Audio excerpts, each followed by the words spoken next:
Shalom saudaraku, jumpa lagi bersama saya Yohanes Telain di channel ini. Terima kasih sudah setia menonton terus di channel ini. Tuhan memberkati kita semua. Indonesia adalah negara intoleran. Kenapa saya mengatakan begitu? Karena hampir tiap bulan, tiap tahun itu juga selalu terjadi intoleran di negeri kita ini. Dan pelakunya, minta maaf ya, dari umat Islam yang selalu menutup gereja, melarang ibadah, bukan cuma ibadah, sekolah-sekolah Kristen, dan juga vihara yang sekarang lagi viral. Kapan ini selesai? Tetapi saya mau katakan bahwa ini tidak akan selesai. Kenapa? Karena pelaku utama intoleran itu adalah oknum-oknum ASN, pejabat-pejabat. Kenapa saya katakan begitu? Karena kalau dari agama lain yang melarang atau menghina agama Islam, itu langsung ditangkap dan masuk penjara. Penjaranya kurang lebih berapa tahun itu? 5-6 tahun. Tetapi kalau dari oknum atau orang-orang Islam yang melarang tempat-tempat ibadah, melarang pendirian sekolah, vihara, dan lain-lain, itu bebas berkeliaran di negeri kita ini. Dan itu tidak akan selesai pelaku intoleran. Kalau memang mau selesaikan itu, maka pemerintah harus buat satu peraturan. Siapa yang intoleran di negeri ini bila perlu dipenjara di Nusa Kambangan, atau bila perlu ditembak mati. Karena negara kita itu mengakui 5 agama. Otomatis kita harusnya bebas saja beribadah, harusnya bebas saja beribadah dimanapun. Bukan karena di daerah Jawa mayoritas Islam, maka orang-orang agama lain itu tidak boleh beribadah.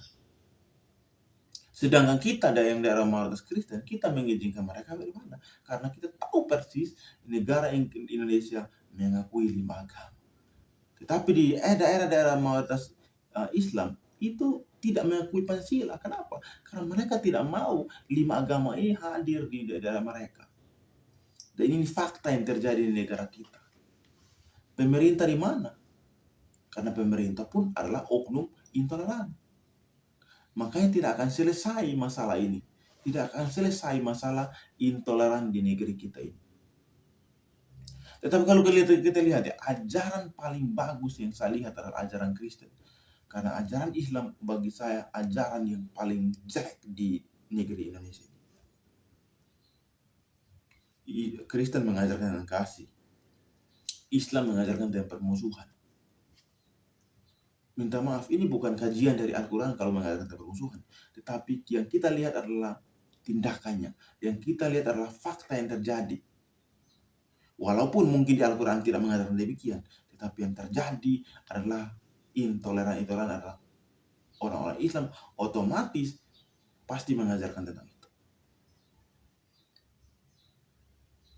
Saya senang dengan Cakra TV ya. Mereka selalu tayangkan tentang kedamaian, tentang saling bersatu, damai, dan sebagainya. Oleh sebab itu, mari kita nonton satu cuplikan video dari tim Cakra TV. Tuhan memberkati kita semua. Shalom, salam sehat untuk kita semua. Perilaku intoleran terus bermunculan di sekitar kita. Tidak cukup dengan pelarangan ibadah di Bekasi, Jawa Barat, atau pendirian vihara di Cengkareng, Jakarta. Pelarangan pendirian sekolah Kristen juga terjadi di Parepare, Sulawesi Selatan. Maraknya tindakan intoleran itu menunjukkan ada persoalan mendasar yang harus segera dibereskan di tengah masyarakat Indonesia. Buntut dari penolakan pembangunan sekolah Kristen Gamaliel masih panjang. Sebuah video berdurasi 1 menit 8 detik beredar di media sosial. Isinya adalah penolakan atas pendirian gereja tersebut oleh seorang oknum ustadz. Dalam penolakannya, sang ustadz mengobarkan provokasi dan ajakan perang. Video itu berisi pertemuan forum masyarakat Muslim Parepare yang menggelar diskusi dengan dihadiri oleh berbagai elemen masyarakat. Di tengah diskusi yang hangat, salah seorang bernama Fahri Nusantara Ketua FPI Parepare mengemukakan provokasi untuk mengajak perang. Fahri mengatakan dia akan menjadikan kota Parepare seperti Poso. Kita perang saja, saya yang pimpin perangnya, kita lihat saja siapa yang menang, ujar Fahri dalam video itu. Fahri ini disinyalir seorang aparatur sipil negara di Parepare. Selain seorang ASN, Fahri juga dikenal sebagai seorang ustadz. Bahkan dia terang-terangan mengaku menjadi bagian dari ormas FPI yang berkaitan dengan Rizik Syihab. Saya ketua FPI, saya cukup menelpon 10 nomor, 1000 laskar akan turun di sini di Parepare untuk perang. Kita jadikan Parepare ini seperti Poso, katanya penuh dengan emosi. Tidak hanya ketua ormas belaka, Fahri bahkan secara spesifik menyebutkan jumlah pasukan yang siap diturunkan untuk berperang di Parepare. Itu artinya Fahri secara tidak langsung telah membangun jaringan milisi yang bisa dikerahkan sewaktu-waktu. Bukan hanya anggota organisasi biasa seperti kebanyakan organisasi kemasyarakatan lainnya. Pernyataan Fahri yang provokatif itu memicu reaksi keras dari masyarakat. Selain menunjukkan bahwa dia sewenang-wenang dan mengabaikan hukum, Fahri juga jelas-jelas telah merusak kerukunan di tengah masyarakat Parepare. Oleh karena itu, LBH GP Ansor bersama sejumlah organisasi seperti Gerakan Mahasiswa Kristen Indonesia, Ikatan Pelajar Muhammadiyah, Himpunan Mahasiswa Islam, dan Jaringan Oposisi Loyal berkumpul di Mapolres Parepare. Mereka datang dengan satu tujuan, melaporkan Fahri Nusantara, ketua FPI Parepare, yang dianggap telah mengancam kerukunan dan kedamaian di kota tersebut. Pernyataan Fahri tidak hanya membuat masyarakat non-muslim gelisah, tapi juga membuat masyarakat muslim merasa takut. Karena jika sampai terjadi konflik akibat pernyataan Fahri itu, kenyamanan dan keamanan mereka di Parepare juga bakal terganggu. Maka umat Islam yang moderat dan toleran merasa terancam oleh pernyataan Fahri itu. Mereka kemudian bergerak melaporkan yang bersangkutan ke polisi. Oknum yang intoleran seperti Fahri memang sedikit, tapi jika dibiarkan, kelompok yang sedikit itu bisa menghasut kelompok yang lebih besar karena provokasinya. Ketua LBH Ansor Parepare, Rosdianto Sudirman, mengatakan cuplikan video tersebut bisa mengancam kerukunan dan perdamaian di kota Parepare. Pernyataan Fahri yang menyebutkan bahwa dia ingin menjadikan Parepare seperti Poso yang dikenal dengan konflik berlarut-larut membuat orang lain merasa khawatir. Tindakan Fahri tidak hanya sekedar ucapan biasa, tapi merupakan provokasi yang bisa berdampak ke kota Parepare yang selama ini damai. Gara-gara satu oknum yang menyebarkan ujaran kebencian, Parepare rusuh berkepanjangan. Karenanya, Fahri harus mempertanggungjawabkan ucapannya. Ini agar orang lain yang ingin meniru-niru aksinya mendapatkan efek jera. Kota Parepare telah lama hidup dalam harmoni, dan pernyataan provokatif seperti Fahri itu dapat mengoyak tatanan sosial yang telah dibangun dengan susah payah. Sekali saja kerukunan itu rusak, akan sangat sulit membangunnya kembali. Luka perselisihannya akan abadi dalam sejarah. Sementara itu, para anggota organisasi yang ikut dalam aksi pelaporan Fahri berdiskusi tentang pentingnya menjaga kerukunan antar agama dan antar budaya. Mereka sepakat bahwa perbedaan adalah kekuatan, bukan kelemahan.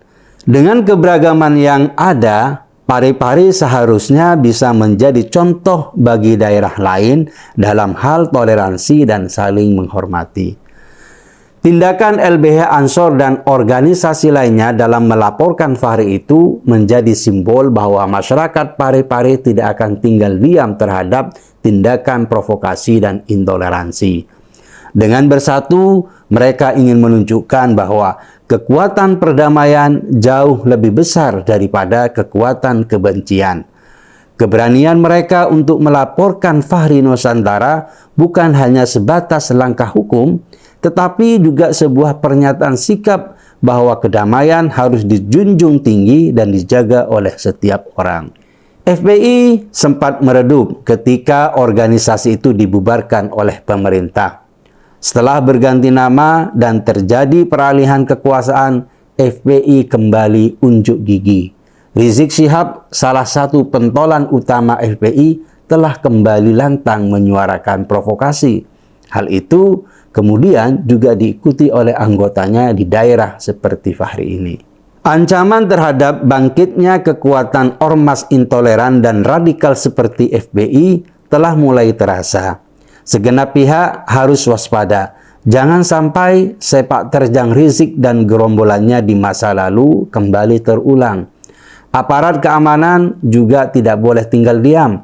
Mereka harus aktif mencegah terjadinya konflik dalam skala besar yang merugikan banyak orang. Sementara itu, pemuka agama juga harus berani bersuara dan menenangkan kegelisahan publik. Mereka harus tampil mengecam pernyataan Fahri itu untuk menunjukkan bahwa mereka berbeda. Fahri hanyalah oknum intoleran yang tidak menghendaki kerukunan di Parepare. Sementara mayoritas umat Islam Parepare hidup penuh toleransi dan kerukunan. Biarkan FPI yang telah almarhum itu menjadi catatan buram demokrasi kita. Jangan sampai ia bangkit dari kubur dan membahayakan kerukunan di Indonesia. Cegah sebelum besar, lawan sebelum membahayakan. Demikian video yang tadi kita nonton. Semoga ini bermanfaat buat kita semua. Salam waras, Tuhan Yesus memberkati. Ingat, kita saling mengasihi karena kita adalah umat manusia. Shalom, Tuhan memberkati. Thank you for the happiest year of my life.